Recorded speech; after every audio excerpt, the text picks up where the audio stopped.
โดนเองก็เช่นเดียวกันนะครับนะโดนเองก็เช่นเดียวกันนะครับมีอาวุธในตัวยิงครับแบบนี้เรียบร้อยครับดับเบิลคิวโอ้โหนี่ครับดูครับยิงไปครับปื๊บโอ้โหดูฮะดูครับโอ้โหเลือดเนี่ยหายไปเลยสวัสดีครับเพื่อนๆพบกันในเกมวอลโลมอดกันอีกครั้งนะครับผมซึ่งครั้งนี้อยู่ด้วยกันในแอปเทสนะทุกคนนั่นก็คือเป็นการเทสเจ้าหุ่นใหม่ล่าสุดครับเจ้าอนักซอและปืนใหม่ทั้ง3ขนาดนะครับไม่ว่าจะเป็นเจ้าบาซิเลียสนะครับตัวนี้นะครับบาซิเลียสแล้วก็เป็นเจ้ามาไคล่าและอีกตัวหนึ่งนะครับก็จะเป็นเจ้า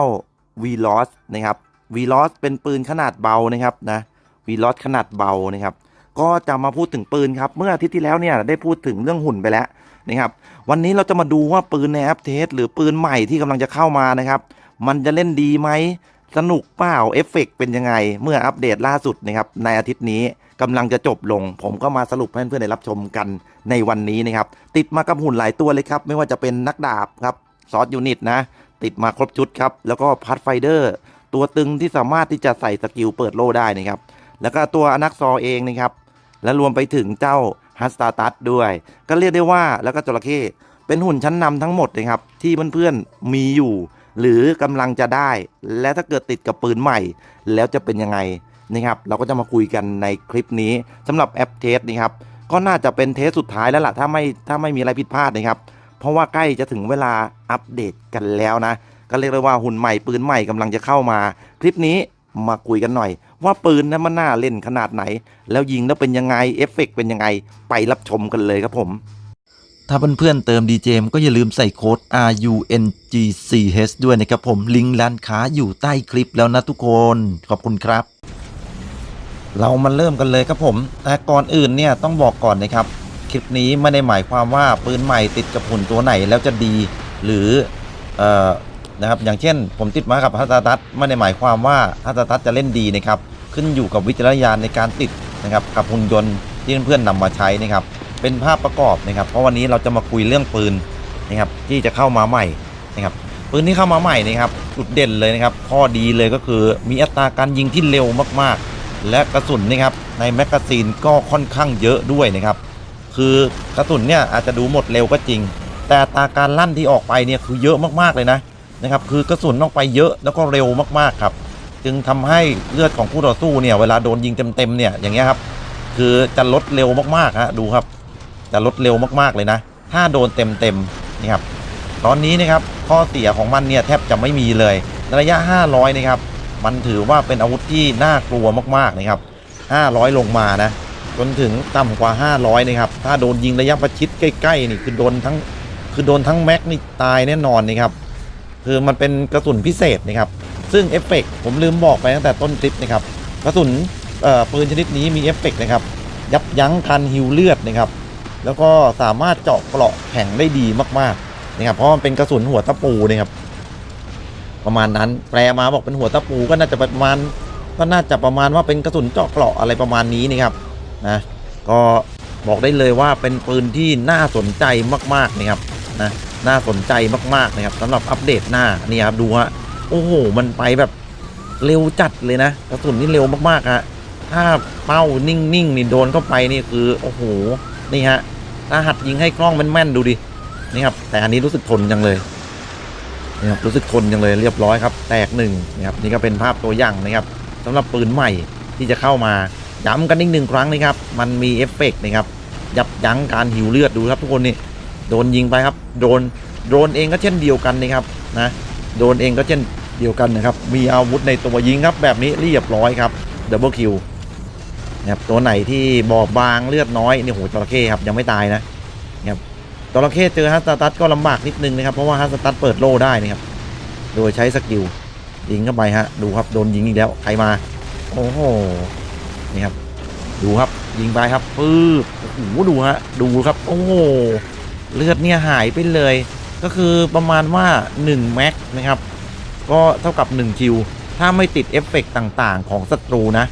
ครับก็สามารถที่จะยิงได้แต่อันนี้เอาละเจอไททันตัวนี้ครับก็มีการล็อกเลือดนะครับถามว่าเข้าบ้างไหมเข้าน้อยมากนะเพราะว่าเอฟเฟกต์ล็อกเลือดเนี่ยจะทำให้เลือดคู่ต่อสู้นั้นไม่ลดนะครับนี่ฮะก็ต้องพิจารณาด้วยนี่ครับ ถือว่าอย่างที่บอกนะครับเป็นปืนที่ดีนะน่าสนใจมากๆเลยครับใครได้อัปเดตหน้านี่ก็นะครับสุ่มกันได้ก็โชคดีนะครับนะระยะ500นี่ครับ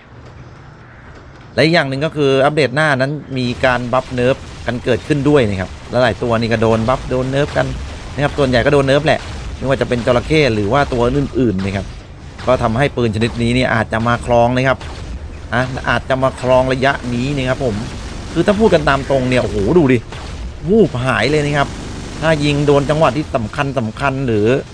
โดนจังหวะที่ศัตรูไม่มีสกิลเนี่ยนะครับผมมองว่าถ้าเข้ามาเมื่อไหร่เนี่ยเป็นปืนที่ดีที่สุดนะครับในระยะ500ไม่นับปืนอัลติเมทนะครับไม่นับรวมกับปืนอัลติเมทนี่ครับก็คือน่าจะเป็นปืนที่ดีที่สุดในระยะ500แล้วเพราะไม่มีปืนอะไรที่ยิงเร็วขนาดนี้นี่ครับนะไม่มีปืนอะไรที่ยิงเร็วขนาดนี้นี่ครับนี่ฮะดูครับโอ้โหนี่ครับเลือดหายช็อตนี้ครับนะจะพูดถึงนักดาบกันสักหน่อยแล้วกันนะครับนักดาบครับหลังจากที่เล่นในเทสนะครับเล่นมาหลายเกมเหมือนกันสิ่งที่เห็นเลยชัดๆครับความแรงของดาบลดหายไปเยอะมากๆนะครับเรียกได้ว่าฟันใครนี่แทบจะไม่เห็นคือแทบจะไม่เห็นที่ว่าดาเมจมันลดเลยนะคือเบาลงมากๆเลยนะครับจากจุดสังเกตของผมนะแต่อย่างที่บอกนะครับยังไม่สำเร็จยังไม่เสด็จน้ำนะตัวเลขต่างๆอาจจะมีการเปลี่ยนแปลงดูครับฟันไปเนี่ยคือไม่เห็นการคือแบบไม่เห็นเลยนะครับว่าเลือดของศัตรูเนี่ยลดไปสักนิดหนึ่งหรือเหมือนฟันไม่เข้าเลยครับนะอาจจะเป็นเพราะศัตรูมีเอฟเฟกต์หรือเปล่าก็ไม่แน่ใจเราต้องดูกันยาวๆครับนะเอฟเฟกต์ต่างๆที่ใช้ป้องกันตัวนะครับแต่ที่แน่ๆมันโดนเนิร์ฟนะครับที่แน่ๆคือมันโดนเนิร์ฟอยู่แล้วนะครับนะเดี๋ยวตัวเลขชัดๆมาเมื่อไหร่ค่อยว่ากันนะครับประมาณนี้สำหรับเกมแรกเรามาดูอีกช็อตหนึ่งครับผมนะเรามาดูอีกช็อตหนึ่งครับไหนๆก็มาเล่นเทสแล้วเนาะต้องดูให้รอบด้านนะทุกคนนะครับเรามาพูดถึงเจ้าอนักซอกันบ้างนะครับเจ้าอนักซอนั้นนะครับบอกได้เลยว่าเป็นหุ่นที่โหดแน่นอนครับหลังถ้าเกิดหุ่นตัวอื่นๆโดนเนิร์ฟกันมาตั้งแต่แรกแบบนี้นะครับถ้าอนักซอเข้ามาเนี่ยโหดแน่นอนครับมาพร้อมกับปืนใหม่นะครับซึ่งมีความเร็วสูงในการยิงแล้วก็มีสกิลในการยับยั้งการฮิวเลือดนะครับคือบอกได้เลยว่าเป็นนักล่าอีกหนึ่งตัวนะครับแล้วก็ยังมีผลต่อไททันด้วยเพราะว่าเจ้านักต่อนั้นมีปืนในตัวที่ยิงไททันแรงนะครับคือมีสกิลที่ใช้ปราบไททันด้วยนะครับและที่สำคัญครับสกิลล่องหนของมันหาตัวไม่เจอนะทุกคนนะครับผมเคยเข้าไปอยู่ในระยะใกล้ๆโอ้โหแบบนี้ครับยิงโอ้โหเลือดหายไปเลยครับนิดเดียวฮะได้ไหมนี่ครับเลือดหายไปเลยครับยิงพลืดเดียวนะครับนะเคยเข้าไปใกล้ๆมากๆเลยนะครับแต่ก็ยังหาตัวมันไม่เจอตอนที่มันล่องหนนะทุกคนนะครับคือเป็นอะไรที่หาตัวจับยากมากๆเลยครับคาจินะครับยังมีจุดให้สังเกตนะทุกคนแต่ตัวนี้เนี่ยคือจุดสังเกตมันน้อยมากๆเลยครับนะมันน้อยมากๆเลยครับสำหรับเจ้าอนักซอเพราะฉะนั้นอัปเดตหน้านี่โอ้โหอันตรายสำหรับนะครับอันตรายเลยแหละนะครับเจ้านักซออาจจะเป็นนักล่าตัวใหม่นะครับคือผมมองว่าติดเมตาแน่นอนครับนะถ้ามาลักษณะนี้คือติดเมตาแน่นอนเลยครับเพราะว่าตัวแกร่งๆนะครับมันจะโดนเนิร์ฟไปกันก็ส่วนใหญ่ถ้าเจ้านักซอมานี่ก็โหดเลยแหละครับผมคือประมาณว่าดักฆ่าครับนะถ้าไม่โดนยิงนะครับมันก็มีจุดอ่อนนะถ้ามันโดนยิงตายภายในนัดเดียวนะครับมันก็ตายนะทุกคนนะครับแต่ถ้าเป็นปืนที่ยิงไปแล้วสะกิดมันเนี่ยมันไม่ตายส่วนพาร์ทไฟเดอร์ครับนะกับปืนใหม่ก็ถือว่าเล่นได้ดีนะทุกคนนะครับเพราะพาร์ทไฟเดอร์นั้นมีสกิลเปิดโล่ครับนะมีสกิลเปิดโล่แล้วก็ยิ่งฆ่าคู่ต่อสู้หรือแอสซิสบ่อยๆถ้าพาร์ทไฟเดอร์ก็จะเก่งขึ้นเรื่อยๆนั่นเองนะเพราะฉะนั้นปืนใหม่มานะครับปืนใหม่มาเมื่อไหร่นะครับก็มีผลต่อหุ่นยนต์เก่าๆหรือหุ่นยนต์ที่เราที่ไม่ได้ใช้นะครับก็นำมาใช้ได้นะครับมีหลายตัวเลยแหละนะครับที่เคยครองโลกนะครับที่เคยครองเกมในระยะ500 เมตรมาก่อนเนี่ยและสุดท้ายเราไม่ได้นำมาใช้นะครับมีหลายตัวเลยนะครับก็เอาไว้รอดูรีวิวครับถ้าเกิดได้ปืนมาผมก็จะพยายามติดกับหุ่นเก่าๆนะเพราะว่าระยะ500และที่สำคัญนะทิ้งท้ายไว้อีกนิดนึงนะครับนี่ฮะดูครับนักดาบครับอันนี้เรามีสกิลล็อกเลือดอะไรเนี่ยพอสกิลหายไปปุ๊บดูสังเกตดูนะครับเข เขาฟันเราเข้านิดเดียวนะทุกคนซึ่งปกติเนี่ยวูบวาบเลยนะโดนฟันที2ทีนี่คือแบบเหมือนกับจะตายอะแรงแบบต้องร้องขอชีวิตแต่ตอนนี้ครับรู้สึกว่ามันจะแผ่วเบาเหลือเกินนะสำหรับนักดาบเนี่ยเมื่อกี้ผมจะพูดถึงเรื่องอะไรนี่ครับก็รอดูรีวิวกันนะครับผมก็จะพยายามติดกับหุ่นเก่าๆนี่ครับน่าสนใจครับนะสรุปเลยก็คือปืนใหม่ในอัปเดตหน้านะครับน่าสนใจมากๆเลยครับอาจจะมาพลิกชีวิตนะครับหุ่นยนต์ที่เคยเก่งในระยะ500มาก่อนนะครับก็ให้กลับมาเล่นได้แน่นอนครับเพราะความแรงความเร็วในการยิงดีมากนะครับอาจจะมาครองนะครับระยะ500ซึ่งผมมองว่าเป็นไปได้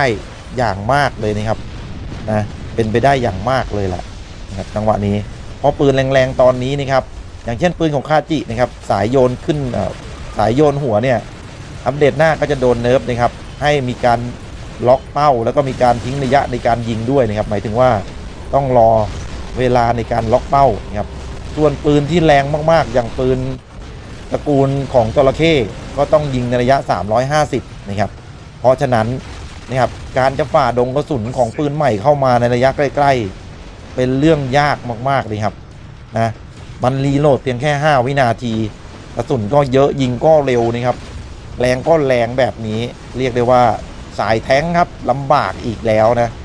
ะครับสายแท้งกำลังเฟื่องฟูมาเมื่อไม่นานนี้เองนะครับแต่อัปเดตหน้าผมมั่นใจเลยว่าสายแท้งเนี่ยอยู่ยากนะครับนะอยู่ยากแน่เพราะปืนชนิดนี้นี่เจาะเกาะแข็งนะครับแล้วก็ยับยั้งการหิวเลือดนะครับคือ